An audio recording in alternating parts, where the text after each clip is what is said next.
This is your ultimate stop for everything sports. The Golden State Media Concepts Sports Podcast. Should I say more? From the NFL, MLB, the NBA to MMA, it's all in here. The Golden State Media Concepts Sports Podcast. Listen now.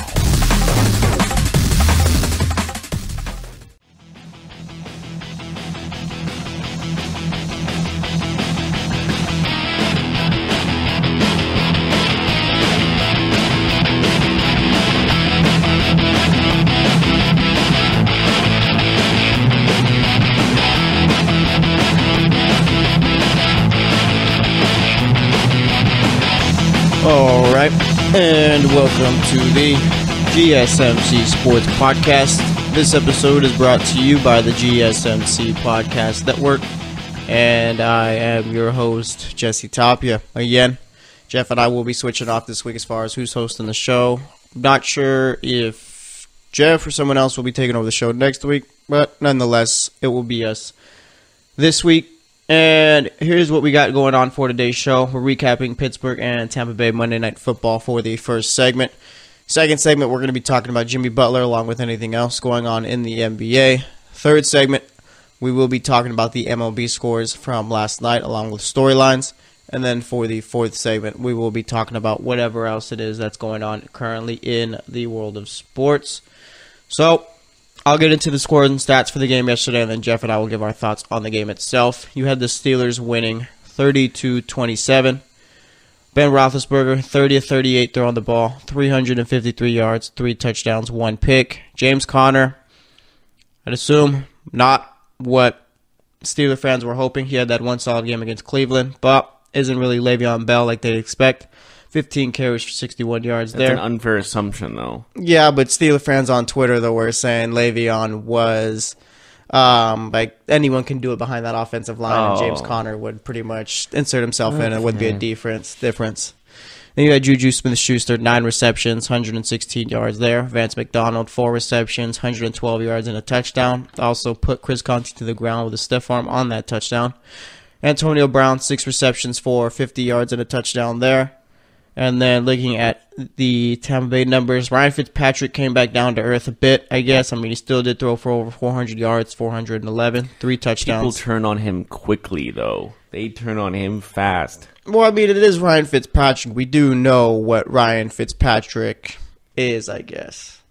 Ryan Fitzpatrick is... Harvard student? Well, he's the 3-interception machine. That was in the first half. Oh, touche. I mean, he put up nice stats, but a lot of that was in garbage time, I guess, for that second half. So he had 3 picks. Peyton Barber ran the ball 8 times, 33 yards. Looking at the receiving numbers, you had Mike Evans, 6 receptions, 137 yards and a touchdown. Chris Godwin, 5 receptions, 74 yards and a touchdown. O.J. Howard had 6 receptions for 72 yards there. And then you had Deshaun Jackson with 3 receptions for 37 yards. We already got started with Ryan Fitzpatrick. We'll continue on with him. Is he your starter week 4? Did yesterday's game do anything for you to think, all right, Jameis needs to start? I wouldn't say, like, he still threw for 400 yards. That means something. Like, that's not, like, 3 weeks in a row, that's not easy. Uh-huh.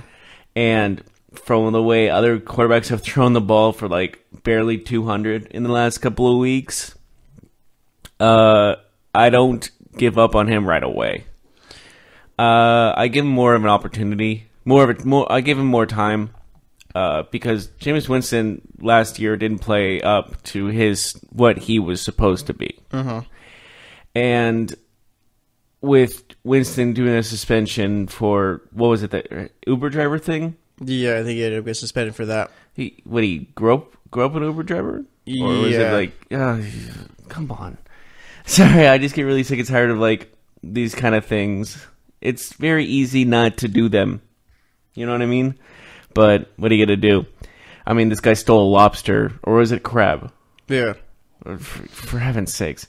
But overall, I would definitely say that keep Fitzpatrick until he does a terrible game, like 100 yards and 5 picks. Like a Newman game. Yeah, I mean, I get that. But, I mean, we are waiting for the inevitable. Ryan Fitzpatrick isn't going to start the rest of the season. I mean, I think we could all assume, and we've seen over the years, that he is going to eventually have that Ryan Fitzpatrick game. I guess he kind of saved himself here, given he played well in that second half. But again, a lot of those yards, touchdowns came in garbage time. I mean, the Steelers were up 30-10 after the first half. Sure. Obviously, you're going to be throwing the ball a lot to get back into the game. Ryan Fitzpatrick is nothing special.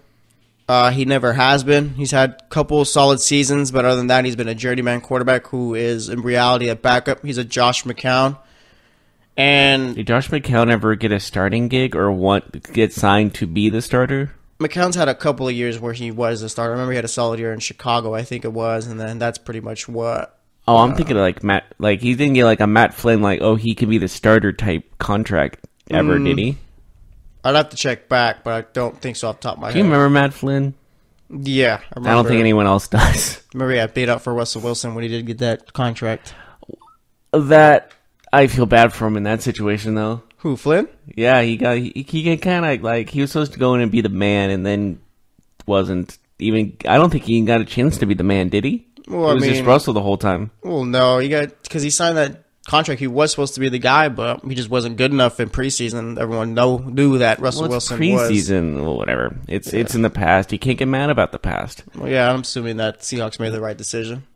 Yeah, well, Super Bowl kind of justifies your answer. Yeah, and well, I guess that's the age-old question: could any quarterback go with that good of a team around him with Marshawn Lynch as your running back and an offensive line that's stellar? Yeah, but Russell Wilson. No, he's a special player, no doubt about it. I'm just saying, like, that's always the question. Uh-huh. Is it the team around him, or is it the quarterback that makes him look good? Well, I mean, in order to get a Super Bowl win, you're going to need a solid team no matter what. And not to pass on the 1-yard line. Yeah, well, that's Pete Carroll's fault more than I'd say Russell Wilson's. Was that his call, or was that the OC's call? I think that was Pete's call. Okay, you never know nowadays. Yeah, so getting back to the game, I mean, yeah, Fitzpatrick, a lot of his stats did come in garbage time. It seems like he is going to be the starter week 4. They're playing the Bears. They're playing the Bears. I guess, yeah, it makes sense either way. I'm assuming if he has a rough game, which is possible with the Bears defense and how they've been playing, I think Winston comes back then a week after, week 5. Yeah, and I think Winston should eventually... He's off suspension now, right? Yeah, now he's completely done.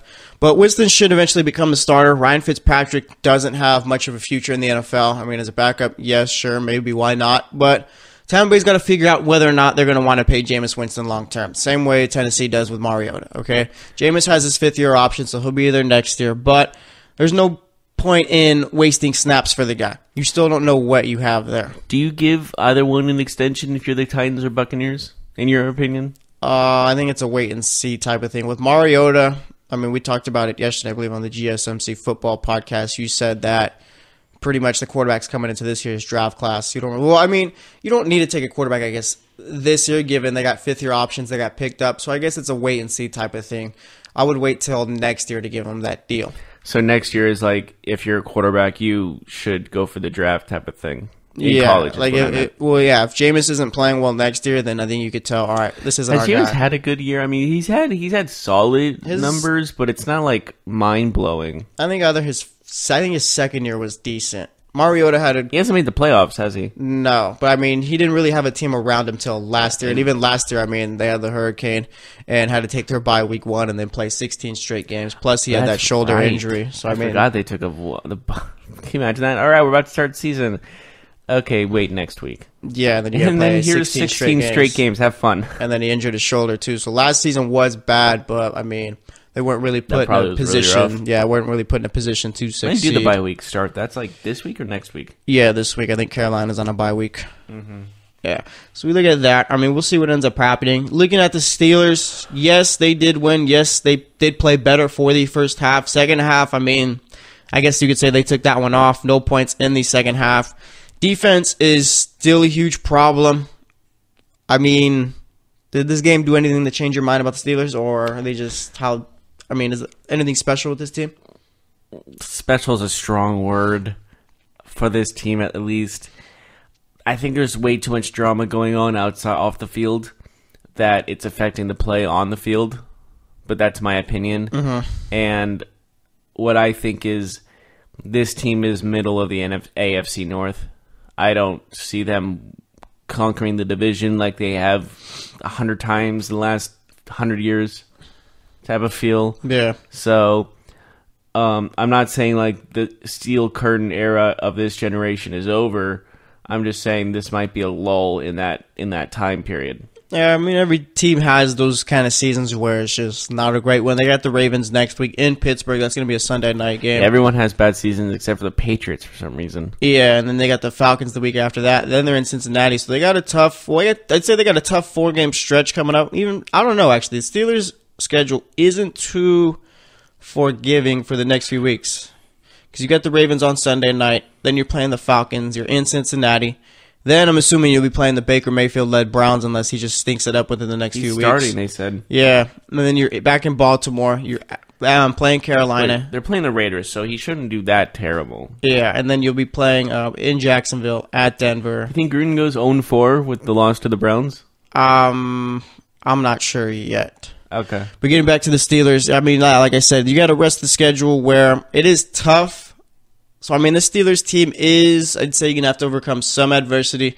I don't see Le'Veon Bell coming back. I'm assuming you don't either. He's never playing for the Steelers again. Yeah, so I'm pretty confident in that fact. He's going to get traded. I'd assume, yeah, that's done. Just depends for what. And you look at the Steelers offense, it has taken a bit of a dip as far as, I mean, no one's game planning for James Conner. You're seeing Antonio Brown's stats start to go down a bit. Le'Veon Bell just kind of keeps... You're not going to train for Conner like you train for Bell. Yeah, I know. Yeah, that's what I'm saying. It's basically Le'Veon Bell it keeps the offense or the defense honest with James Conner. I think the main question is with that is, do you trade for a draft pick or do you trade for another player? You won't get a player. The NFL doesn't really do it that way, so it's going to be draft picks. First rounder, I'm assuming? No, not for a... I'm assuming... Not for Bell? Well, I mean... Maybe a second. I don't think a team's going to give up a first. I think he'll get a third at the most. Some teams will. It's the NFL. Some teams overpay or overtrade for a player. So I can see a couple firsts being offered to the Steelers. I'd say the only way they get a first is if Le'Veon says, "Okay, yeah, I'll sign with you guys long term." But if he doesn't give that guarantee or verbal commitment or whatnot, there's no way I think a team gives up a first rounder for a guy who could just walk. True. I'd say a third rounder at the most. Maybe you give him a third and a sixth, a third and a seventh. But there's a lot of GMs out there to think about now and not the future. Yeah, well, the only teams that can really trade about him are the teams who are planning for the future. The Jets, the Colts, teams who know they're not ready to win now and have that cap space. So, yeah, we'll see what ends up happening. Any last thoughts on this game? Anything that stood out to you? Not really. Well, the 400 yards by Fitzpatrick was impressive 3 games in a row. No doubt about that. But he kind of was Fitzpatrick, not Well, I'm sorry, it was Fitztragic that people were posting on Twitter and stuff like that. So I would hold off on calling him Fitztragic. He's not Fitzmagic, he's just Fitzpatrick at the moment. I'd agree with that. I think eventually we will get Fitztragic, though. A real, true Fitztragic game. He's on the Buccaneers, so probably. Yeah, so we'll see what ends up happening. I mean, this game didn't really do anything for me as far as the Steelers. They're still kind of an team. And the Bucs, I'm just waiting for Jameis to become the starter. So we'll see what ends up happening. Either way, we'll wrap it up here. Next up, Jeff and I will be talking Jimmy Butler along with anything else going on in the NBA. The average sedan is built with a steel frame and equipped with 6 airbags. Remember this the next time you see someone walking. Drivers, be aware. Pedestrians don't have armor. A message from the California Office of Traffic Safety. The average SUV has 2 blind spots, weighs between 4,000 and 6,000 pounds, and takes about 6 seconds to stop. Remember this the next time you're on foot. Pay attention, people. Pedestrians don't have armor. A message from the California Office of Traffic Safety.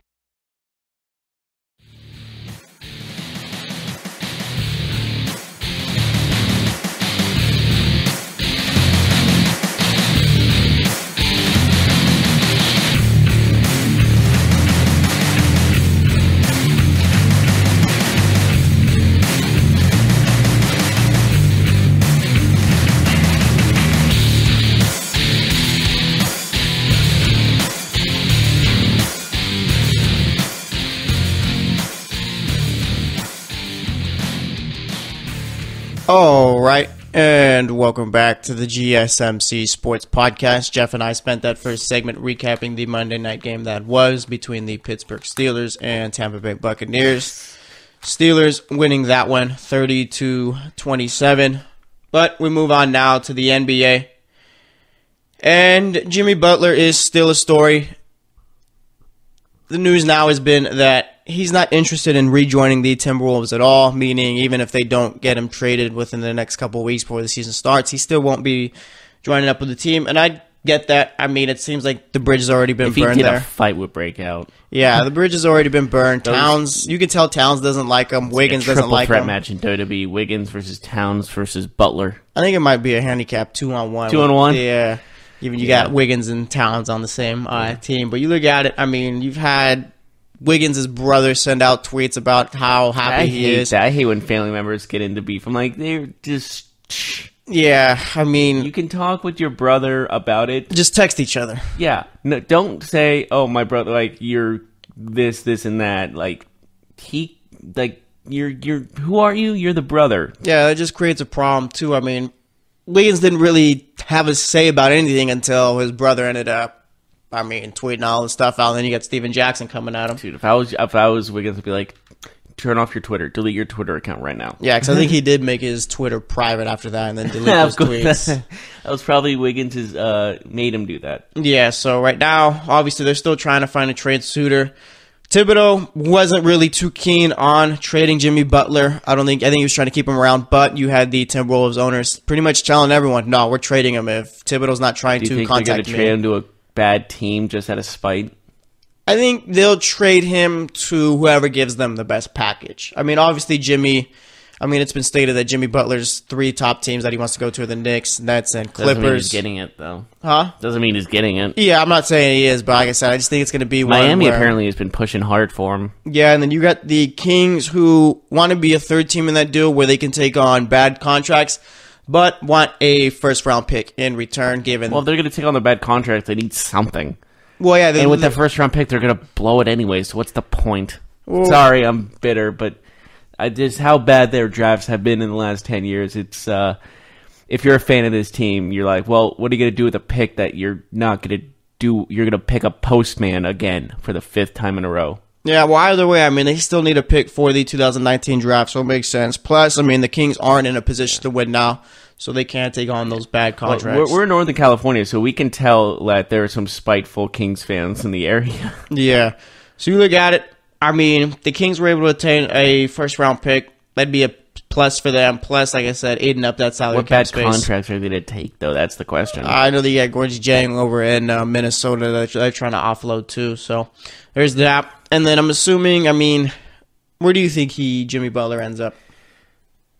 Probably the Knicks, because I think they're a team that's not really in playoff contention at the moment, and the Timberwolves probably want to if they're going to take him to a team at all, it's going to be a non-playoff contending team. I know they're not in the same conference, granted, but you don't want to find them in the NBA Finals kind of thing, and I think Butler would be more motivated. It's kind of like one of those revenge type of scenarios, so put him to a team that's not playoff contention, and he won't be a problem. I get where you're coming from there. I don't see the Knicks being a team who wants Jimmy Butler for this season. The GM has already talked about, they're not really going to give up assets for a guy that they could possibly get in free I'm assuming agency. they're going to put an offer in. The Knicks? Yeah. Just maybe not the best offer, but an offer nonetheless. Maybe they'll do their due diligence. I could see that. That makes more sense. But like I said, I think if you were to end up with a team, it'll probably end up being the Clippers or the Heat. Do you think Jimmy Butler's that special of a player that can change a team, turn a team around? He is a nice number 2, I'd say. He's not a number 1. I would agree with that. Don't tell Jimmy Butler that. Jimmy Butler thinks otherwise. But good for him. You should always think you should be the number 1 guy. If you don't, then you have low confidence in yourself. Yeah, there's also the thing of self-awareness. True. Jimmy Butler's never going to take a team to the finals, especially out west, out east. If he's in the west, maybe in the east, because the east is there's some teams, granted, but it's pretty weak. Maybe if you send him to Philadelphia, True, but with the loss of LeBron James in the East, that East is open for anyone to take. I think right now I'd say the Celtics are the top team. Well, I would put Toronto up there too. Kawhi Leonard. No, the Celtics and Toronto I'd say are the 2 top teams. Kawhi Leonard's definitely going to boost them. There's no question about that. Yeah, and then... Would I have given up DeRozan for him? Probably not. Why not? just because Lowry and DeRozan were just a great duo together, and that just you really don't get a lot of chemistry on the court. Like those two had a lot of chemistry. That's true, but I say like the lack of playoff success. I mean, the lack of playoff production from DeRozan. It's kind of a trade you had to make because I think we knew what the Raptors ceiling was with DeRozan, they kind of pissed off DeRozan, which is probably not the best idea. Yeah, so I mean, I think Kawhi's an upgrade there. When a player's mad at a team and they play each other, the guy's more motivated than ever, and he's going to show him you shouldn't have traded me, yada yada yada. And it becomes a career day for DeRozan if the Spurs ever play the Raptors. Yeah, and you look at it, I mean, we mentioned Toronto and Boston as the two top teams in the East. I know Philly fans are asking, what about us? But let's not forget, I mean, Philly just doesn't impress me. Trust the process. I mean, you look at them, okay, you had Jimmy Butler. Yes, Philly is right up there, but you did lose to the Celtics in 5 games. And Ben Simmons had 1 point.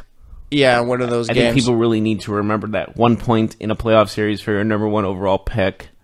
That's not what you should get out of that. Yeah, Ben Simmons, I'd say, is still a great player. Obviously, he's got his shooting problems, and Brad Stevens went with the game plan of just, we're not going to guard this guy at the three-point line. Smart. I don't get why a lot of these other teams just didn't do that. But, yeah, I mean, Ben Simmons, I'm not expecting him to become this great shooter after one. You think he was a bad choice for number 1 overall? No, he was the perfect choice for number 1. What about Fultz? Fultz, you can't really say yet.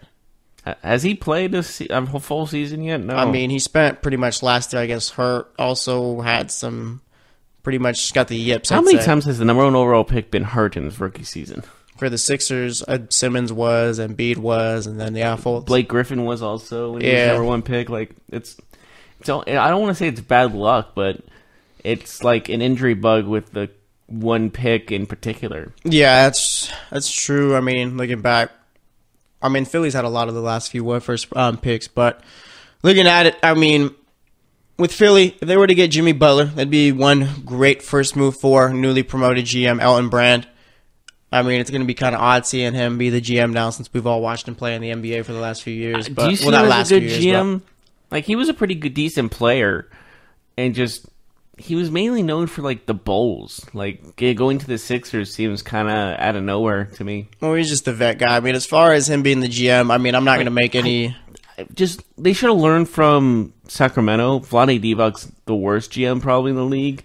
And just players with no front office experience usually don't do well picking guys and trading and so on and so forth. I don't think you can really compare, though, because, I mean, every person is different. I mean, if Elton Brand knows the game better than Vlade Divac, then...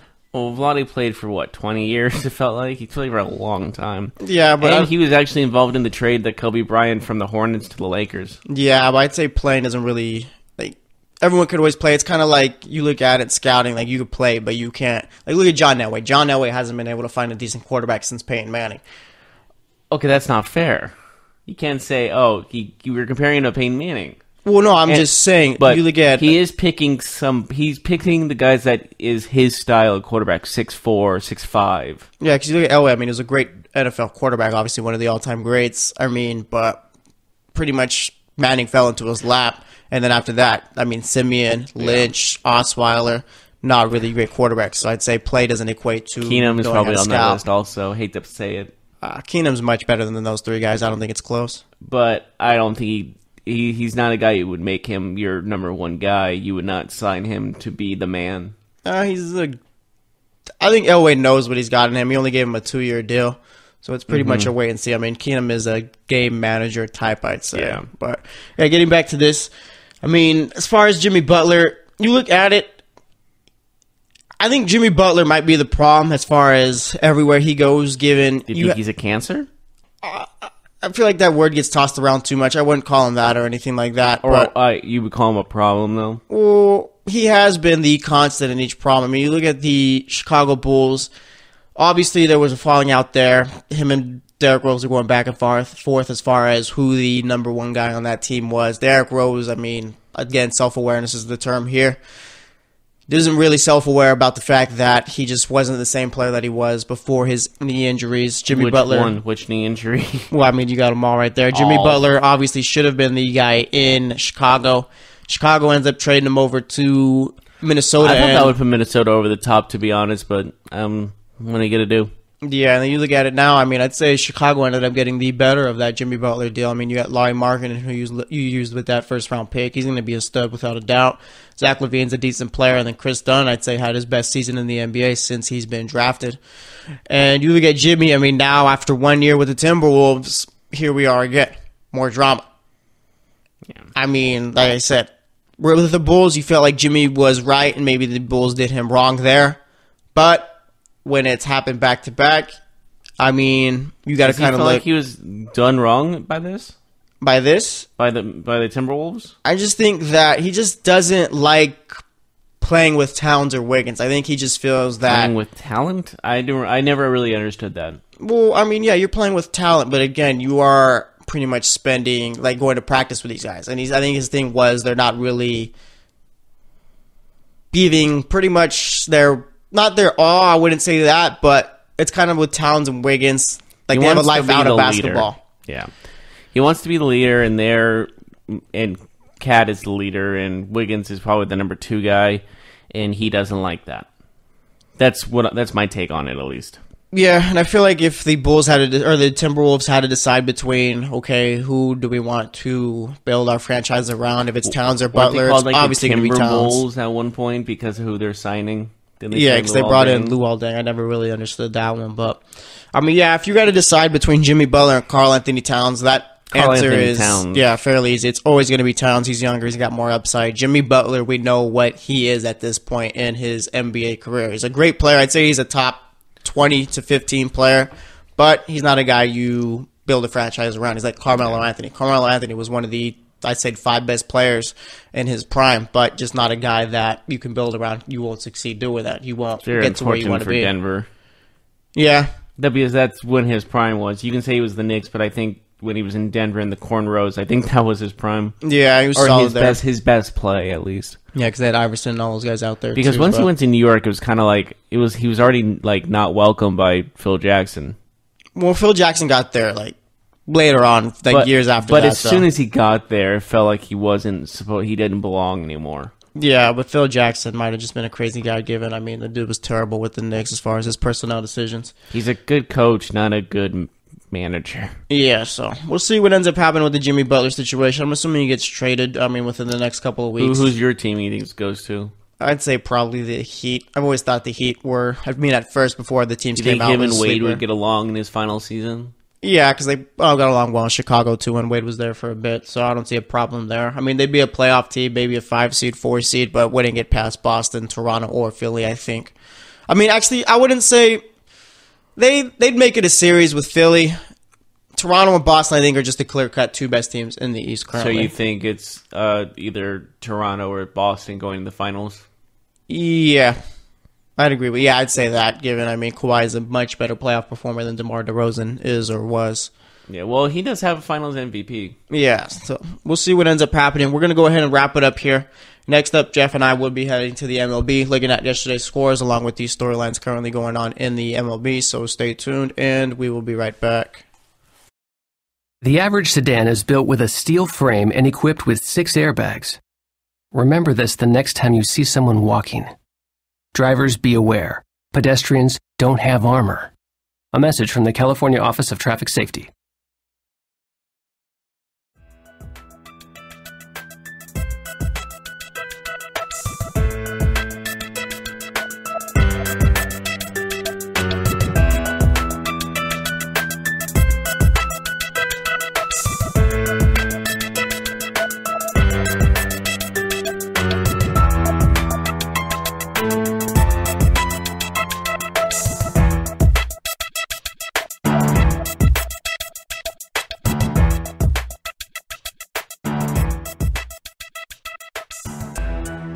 All right, and welcome back to the GSMC Sports Podcast. So far today, Jeff and I have recapped the Monday night game between Pittsburgh and Tampa Bay, with Pittsburgh winning that one 32-27. Spent that last segment talking about Jimmy Butler, and now we move on to the third segment talking about the MLB. The A's clinching a postseason spot, given Tampa Bay lost to the Yankees yesterday 4-1. The A's are obviously the best story, I'd say, in the MLB. It might be the best story in sports this year. given I think they're the first team to make the playoffs with the lowest payroll in the MLB. I mean, Bob Melvin is the clear-cut, I'd Wasn't say. that like Moneyball? That's like Moneyball, basically, again. Yeah, pretty much. I mean, we could be seeing a part 2. I mean, I wouldn't be opposed Do you think to that's that. overrated, the Moneyball thing? What do you mean? Like, not the movie, but like Just the team itself, like being considered great, even with the small payroll, and the guy played by Brad Pitt. Well, I mean, as far as the A's and all that goes, I mean, they've never really done anything with it. I mean, it's cool, yeah, you make a couple of postseason appearances, but I'd say the goal at the end for all teams Do you think it deserved a movie? Huh? Do you think it deserved a movie? Yeah, because like I said, it was a great story. I mean, the A's, I mean, back in 2003, were basically a bunch of ragtag guys, but, I mean, getting back to it, you look at the A's, I mean, like I said, they're a great story. Do I expect them to go far in the playoffs? I could see them winning the wild card game against the Yankees, definitely. But do I see them beating, the Red Sox in a 5-game ALDS series? It's possible, but I don't see it I think the wild happening. card game should be best of 3, not just 1. I don't know. I like the do or die type of game. It makes it a little bit more intriguing and I think it makes it more intriguing, given, it is 2 wild card teams. True, but it just doesn't really give them a chance, like if you have one bad game, you kind of like... Baseball's different from the NFL, you know what I mean, when it comes to one game. Mm-hmm. And, like, there's a lot of people that dislike the one game wild card setup. Yeah, but you could say that, but there's also a lot of people who like it too. I mean, it's one of those where if you make it a 3-game series, that just prolongs the postseason and makes it a lot longer. You don't really want to cut into the NFL or the NBA's time at that point. But, I'm fine with the 1-game wildcard game. I don't think they'll be changing it or anything like that. So I think it's going to be something that sticks around. Plus, the game itself, it being a 1-game wildcard, makes it a lot more exciting, I'd say, for the fans. Obviously, if your team loses in that game, you're obviously going to hate it just because, that's how fans are. If your team wins it, you have no problem with it. And if you're a neutral fan, you're not going to have any problem with it. I think the A's have a problem with it because what happened with the Royals in 2014. Yeah, but the A's shouldn't have gave up all those runs, too. Wasn't it 8-1? Yeah, they were in the driving seat there, so I don't think they really have much to complain. That's incredible. I think that's one of the positives with the wild card. It brought a great moment in sports. So I don't really have a problem with it at that point. But do you see them how far can you see the A's going if they do win that wild card game against the Yankees? If it's like a miracle, I could see a miracle run to the CS, but nothing more. Yeah, the A's have just never really been. Since they won the World Series back in '89, I think it was. The A's just have made the ALDS a couple times, but never really gotten far. They're a great story, but can you really say they can compete with the Red Sox, the Astros, or any of those other teams? I'd say not. But again, the postseason, anyone could be great at any time. That is true. You got the A's. No one expected the A's to do anything this season, I'd say. Did you expect this at all? No. Yeah, I didn't have them getting out of the AL West. Yeah, I think a lot of teams, or people just had them being the last place team in the AL, given, I wouldn't say last place, I just say would not be contending for a playoff spot. Yeah, you look at maybe the casual fan and ask them, okay, do you know who these names are, what they do? They would have said no. Yeah, you would have known these guys are ace players. You ask someone who's Chris Davis, they're like, nah, which one? Sounds familiar. Yeah. Maybe the guy for the Orioles they'll bring up. Yeah. But yeah, the A's have always been that kind of team, I'd say. You go watch them, you're like, oh, who is this guy? Wait, who is that guy? But they get the job done. I think that's the A's history in a nutshell. Yeah, and I've never really understood why the owner doesn't put more money into this team. You don't got to be the Red Sox, Yankees, or Dodgers. I think he is a little cheap given. I think he does own these San Jose Earthquakes in the MLS, and they don't really have too much money there. I forgot that was a team. Yeah. The MLS, does that make any money?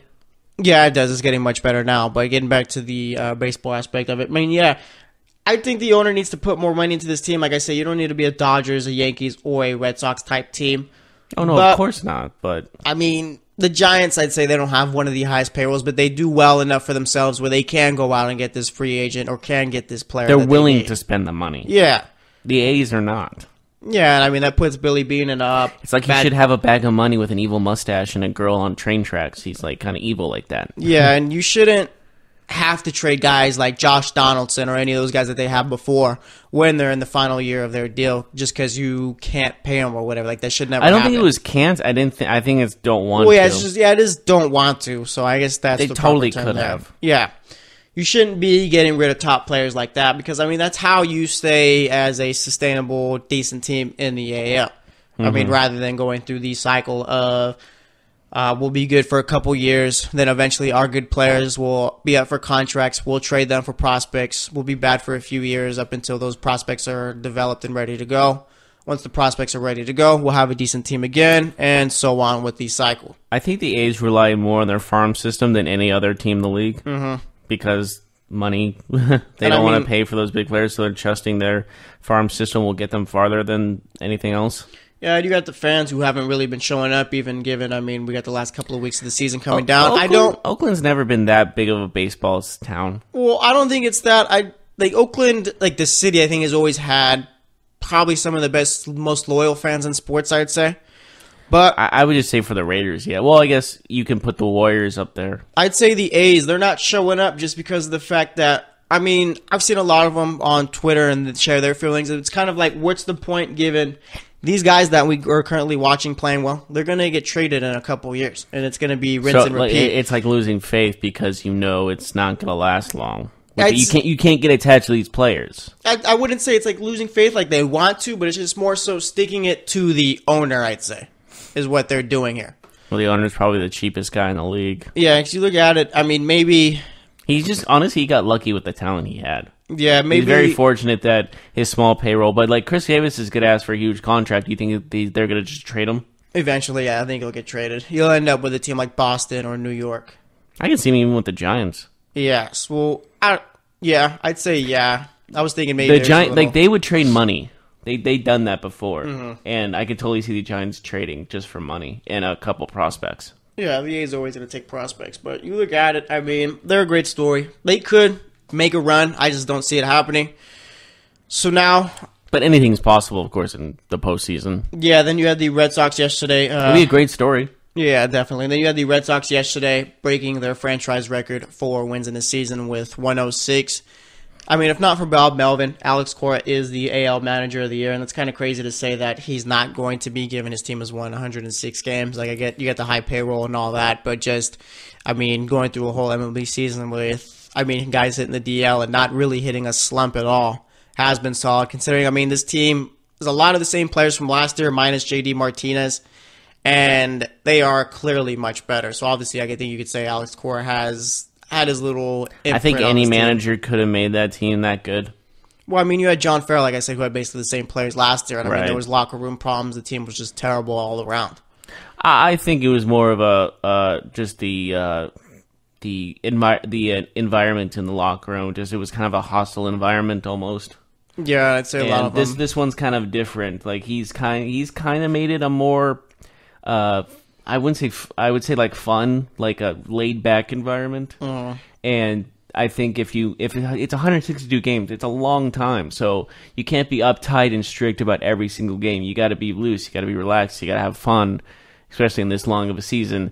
And when you have over 100 wins, I think it shows that you have a good environment, have a healthy environment, and people are enjoying playing with each other. Yeah, and I'd say one of the biggest differences, too, is that there is a clear respect for Alex Cora. Pretty much everyone knows that he's the guy. Whatever he says is what's going to happen, and players just got to follow suit. And that's not necessarily easy with all the great players they got there. So it's going to be interesting to see. I mean, this is World Series or bust for them. An ALCS appearance. Do you think so? Yeah. You're winning 106 games with the Boston Red Sox. ALCS... I mean, going 7 games there wouldn't be enough. That'd be a failure of a season. I'd say even losing in the World Series. Given the payroll, being the Boston Red Sox, and as winning as many games they have this season, it is World Series or bust this season, definitely. I can definitely see that. Yeah, so we'll look at the scores now. I wouldn't be surprised if they're back in next year. Yeah, definitely. I mean, they're going to be they'll be a solid team 4 years to come. But looking at the scores from yesterday, like I said, you had the Yankees beating the Tampa Bay Rays 4-1. Rays now, I mean, completely wiped out of playoff contention. Yankees, I guess, basically now just playing. That's really not fair. It's not fair. It's just the way it goes, I guess. Yankees now playing for home field in that wild card game. You had the Nationals beating the Marlins 7-3. The Astros beating the Blue Jays 5-3 there. Red Sox beating the Orioles 6-2. Nathan Eovaldi with the win there. Red Sox, I think, kind of unsure what the back end of their postseason rotation is going to look like. Obviously, you know what the first three are going to be. It's going to be Chris Sale, David Price, and then Rick Porcello. But I think they're kind of just deciding whether or not it'll be Nathan Eovaldi or Eduardo Rodriguez being that Game 4 starter. You had the Pirates beating the Cubs 5-1. The Indians beat the White Sox 4-0. Brewers beat the Cardinals 6-4. Rockies beat the Phillies 10-1. You had the Dodgers beating up on the Diamondbacks 7-4. Clayton Kershaw with the win there. He's been pitching well all season long. You got the Angels who beat the Rangers in 11 innings 5-4. The A's handled business against the Mariners, won that one 7-3. And then you had the Padres beating the Giants 5-0 there. Looking at Tuesday's matchups for tonight. You got the Royals playing the Reds. Yankees, Rays continuing on along with the Nationals and Marlins. Astros, Blue Jays, Red Sox, Orioles. You got David Price pitching tonight. Braves going up against the Mets. Noah Syndergaard pitching for the Mets. He's done well this season also for them, just like Jacob deGrom. Indians, White Sox, Brewers, Cardinals, Pirates, Cubs, Tigers, Twins, Phillies, Rockies, Dodgers, Diamondbacks, Rangers, Angels, A's, Mariners, and then the Padres and Giants finishing out the night. Taking a look at the MLB standings. You have the Red Sox, obviously, who clinched their division. I mean, we don't really need to take a look at that. I mean, the playoff teams are already set. It's just a matter of who gets home field in the wild card, and we'll check those standings in a bit. The Braves clinched their division. Cubs still fighting off the Brewers. The Brewers being only a game and a half back. That's not completely done. Cardinals are 4.5 back in the Central. Out west, you get the Dodgers still a game and a half up on the Rockies. And looking at the wild card standings, you got the Yankees, who are a game and a half up on the A's. And looking at the NL, you got the Brewers, who are 3 games up on the Cardinals. They say the Brewers are locked to make the wild card game at least. Cardinals are only a half game up on the Rockies, so it's possible we do see 2 NL West teams. But obviously, we got, this last week left in the season, then the postseason coming up? Yes. Yeah, so it's probably going to be Yankees, A's at home with the Yankees. Yeah, so we'll see what ends up happening. Any final thoughts from you as far as the MLB? Not really. It's kind of set, almost, it's basically set in stone what we're going to see. And we talked about that last week, and we were pretty much right still. Yeah, so, we'll see what ends up happening. Unless a miracle happens, in which I don't think it will. But the matchups we've talked about, and we've said either the Yankees or the A's you got to look out for and can make a run. Yeah, and as far as the NL wild card, I mean, that's not necessarily wrapped up yet. You got the Rockies, who, like I said, are a half game back. And I wouldn't mind seeing the Rockies in the playoffs, given, I mean, they've been also a nice little story here. Their young players finally developed, I'd say, and are ready for postseason baseball. But we'll see what ends up happening. So we'll wrap it up here. Next up, Jeff and I will be talking about anything else going on in the world of sports. So stay tuned, and we will be right back. The average SUV has 2 blind spots, weighs between 4,000 and 6,000 pounds, and takes about 6 seconds to stop. Remember this the next time you're on foot. Pay attention, people. Pedestrians don't have armor. A message from the California Office of Traffic Safety.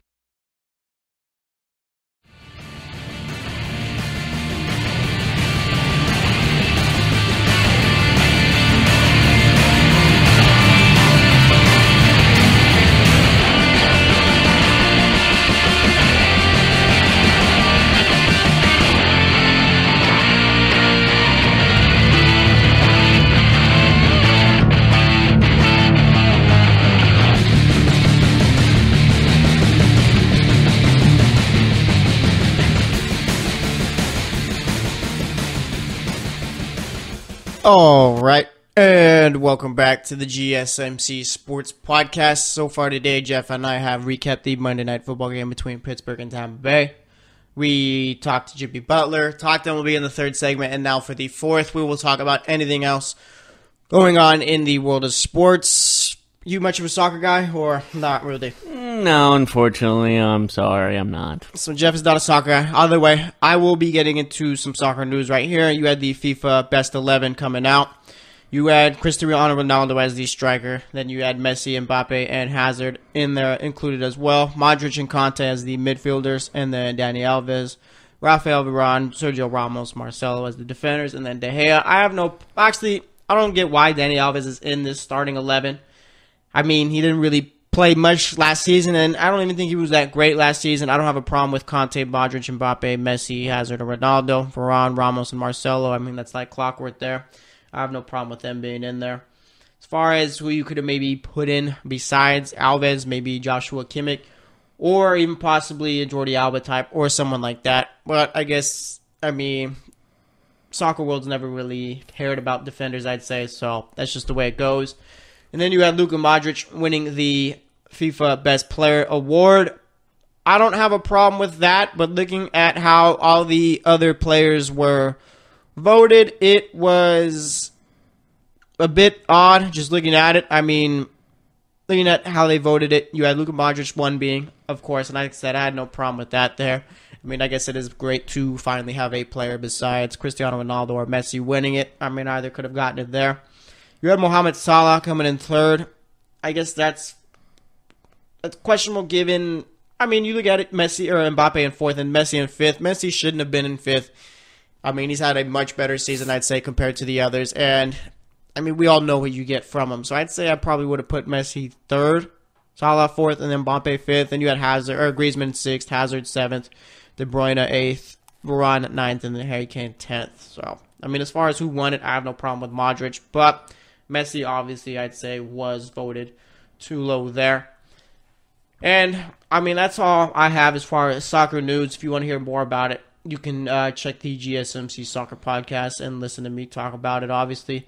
But as far as anything else going on in the world of sports, roughing the passer calls are still a huge problem in the NFL, and we saw that yesterday. I think we had about 4 or 5 roughing the passer penalties in that game. I mean, it seems like this is something that won't be getting better, and I'd say this is what the real ratings killer could be. I mean, obviously, we have seen the NFL ratings go down, but I think that's more so due to the fact that fans and people just around, like, all TV ratings are starting to go down a bit. Everyone's looking to their computers, streaming it through there. No one is, like, not too many people are more so looking to the television. Well, they're offering it on, Twitter and Amazon Prime Video and Facebook. And then you got, like, the networks and all that who have their little apps where you can watch it on your phone or watch it through the TV or watch it through the laptop or whatnot. So I guess ratings don't really matter. It's people are still watching. Yeah, they're watching. It's just they're using tired different avenues to get through it. But I think that's what's going to happen regardless because we're in the day and age where everyone's watching stuff through their phones and through tablets. Yeah. The TV era, I would say, is coming to an end. Yeah, and I'd say, I agree with you completely there. And a lot of the narrative in the NFL has been that the social injustice protests have been what's been driving it down. But I don't think that's the case I don't think that's the case either. Football will get ratings regardless. Yeah, because I think the NBC game between the Eagles and Falcons to start out the season was one of their highest rated games in years. I think it might have been their all-time highest rated game as far as when you integrate streaming. The game of football is still popular. It's just there's so many different ways to view it that ratings, I feel like, are starting not to matter anymore. Yeah, and if anything was to actually, from the NFL, drive down the ratings, it would be these roughing the passer penalties. Because the NFL is starting to make the game soft. I mean, I get you're trying to protect the quarterback, but there's a point where you're not really giving the defensive player much room to work with. Do you blame the referee a little bit for being too flag happy, trigger happy with those calls? No, because it's they're basically doing what the NFL's told them. I mean, the body weight, you can't put your full body weight. I don't like that rule. Penalty. I never liked that rule. The refs, I say, are just doing their job. I'd say the NFL is the one who is putting them in a tough position. There's been some bad calls, though. They call that, no problem, but a guy could get tackled before the ball gets to him, receiver-wise, and yet that's not pass interference. Yeah, I'd say that happened quite a bit. Well, not that exactly, but there's been some obvious holding and pass interference calls that are just ignored. Yeah, I've seen a lot of plays that should have been called for holding. I will agree with you on that one. I feel like refs are starting to, well, I'm not sure. I mean, at least from what I've seen, they're starting to be a bit lenient as far as holding calls, which makes no sense to me. And yet they're harsh on roughing that. I just don't get it. I just think the NFL has put them in a tough position where, I mean, maybe the ref doesn't necessarily want to call it, but it's okay, the NFL told me this is the rule. You kind of have to at that point. And I'd say a big problem, too, is just the fact that there's no real transparency as far as what constitutes a real roughing the passer penalty and what doesn't. I mean, you got Clay Matthews, who seemingly has no clue what else he has to do as far as bringing down the quarterback. Doing a tackle. Yeah. But I always thought the rule of roughing the passer was it was after the ball was thrown. You cannot harm them, that's a fair rule. And then you got like 2 steps or whatever. And because that's regarded as a cheap shot, which is totally fine. If he still has the ball, he should be allowed. He should be fair game. Yeah. If he doesn't have the ball and you tackle him, that's one thing. If he does have the ball and you tackle him, that's a sack. It should not be considered a penalty, regardless of how he tackled him. Yeah, unless it's like a helmet to helmet or below the knee. Unless he tries to decapitate the guy, I don't see a reason to call it. Yeah, I mean, I agree with you completely there. The NFL, like the guy runs with an axe at him. Okay, you can throw the flag and probably call the police, but don't. If he tackles him like you're taught in high school and junior high and all that stuff, then why are you throwing the flag? Yeah, I mean, the NFL is really, I'd say, cheapened the game a bit and is starting to do a little too much as far as adding new rules to protecting the quarterback. It's pretty much, it's a little overdone now, I'd say. Absolutely. Yeah, and the NFL, I mean, they make enough money to where I guess they don't really have to care. Enough money is an understatement. Yeah. I mean, yeah, completely. I mean, you look at all these other leagues, like the NBA is doing great, but they can probably swim in the amount of money they have. Yeah, because they're bringing in billions. I mean, they basically own a couple of days of the week, which is ridiculous to say, but I mean, it is true. They own a night and Monday night. Yeah, they own the whole Sunday, and now Thursday, I guess. Even though we don't like Thursday night football, I'd say the people ratings, still watch it. Yeah, but once like basketball and stuff are coming in back, I think their ratings will go down a tad, not too much though. But I would definitely say Monday nights and Sundays are all about football. Yeah, and I'd say this year, I mean, they did do their best to at least give us some decent Thursday night games. Like this week, we got the Vikings and Rams. But Monday will always be known as football. Even if WWE Monday Night Raw keeps going on and goes strong, it's still going to be considered a football day. Yeah, so we'll see, I guess, if maybe the refs, like the NFL sends a memo to the refs where to stop. Sorry to interrupt, but with the XFL coming in the next year and a half, would you say are they going to think they'll play competing on Sundays, or do you think they'll go like different time of the year? I'm not sure exactly. Maybe because they've been, because it's not like the XFL in 2001 when they just started like 6 months after they said they were going to start. This is 2 years of planning and actual, like, a lot of money is going into this. I'd say the XFL is doomed to even before they start. You got the Alliance of American Football, another league that no one's really been talking about, but they're going to be... What? I don't even know what you're talking about. Yeah, the AAF. They're going to be it's like a new football league. It's going to be taking place... What's it called? The AAF, Alliance of American Football. I got to look this up. That'll be taking place next February, I believe, and it seems like they're pretty much okay with the fact of calling themselves a developmental league. I mean, you're going to have guys like Trent Richardson in there. I think they're going to do much better. They're starting a year before the XFL. And like I said, I mean, the XFL is doomed before it starts.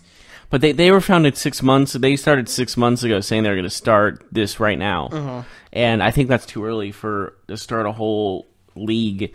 I think the XFL is doing right when it comes to waiting a couple of years to get everything in place. I get that, but the AAF, like, they know they're not trying to compete with the NFL, and they can't. I'd say the XFL, I'd say they are trying to compete with the NFL, and that's just a battle you simply won't win no matter what. Looking at the AAF at the moment, they are putting their teams in mostly non-NFL places. Yeah, the only places that have NFL teams are Atlanta and Arizona, and that's where 2 teams are going to be. But they have like San Diego, San Antonio, Salt Lake City, Memphis, Birmingham, Orlando. Yeah, because you got Trent Richardson. He'll actually be playing in that league too. He'll be playing with the Birmingham League, and you got some notable coaches also coaching these teams also. So I mean, I'd say the AAF, as far as these new football leagues that are coming, is going to last. I mean, obviously, they're not going to be competitors with the NFL. It just won't happen. And the XFL, I give them a max 5 years before they're just completely done once they start. Yeah, I would agree with that. But I'm going to give the XFL a chance. AAF, maybe not, but I think XFL, just with the much of money is brought in by Vince McMahon, it's a lot of money. And I don't think it's doomed to fail. I think it's gonna have a chance. Not the NFL, obviously, but it's like gonna be a good secondary watch. Yeah, and I mean, like, the XFL, my only problem is, like, they don't have, like, the teams really announced or anything like that. They don't have a TV deal yet.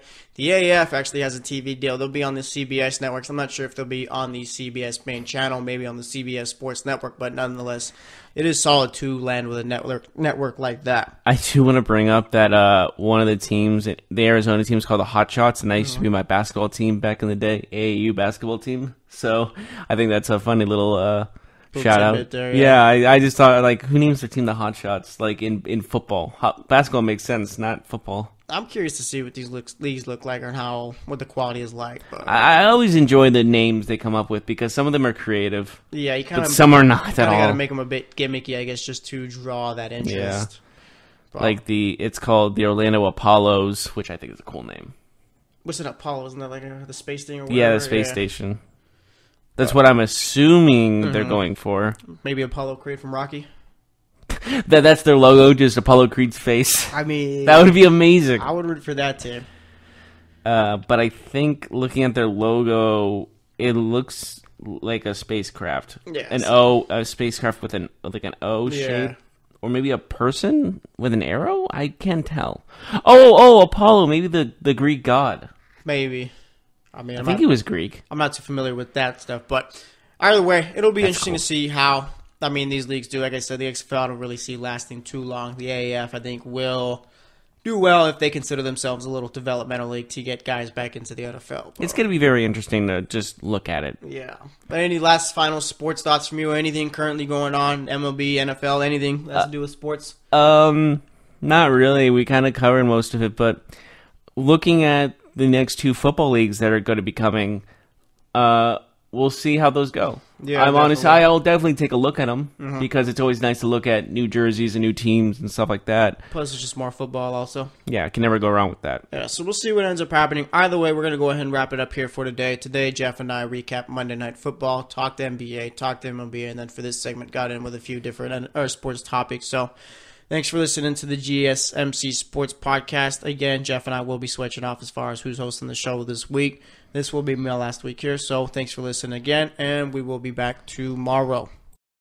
You've been listening to the Golden State Media Concepts Sports Podcast, part of the Golden State Media Concepts Podcast Network. You can find this show and others like it at www.gsmcpodcast.com. Download our podcast on iTunes, Stitcher, SoundCloud, and Google Play. Just type in GSMC to find all the shows from the Golden State Media Concepts Podcast Network, from movies to music, from sports to entertainment, and even weird news. You can also follow us on Twitter and on Facebook. Thank you, and we hope you have enjoyed today's program.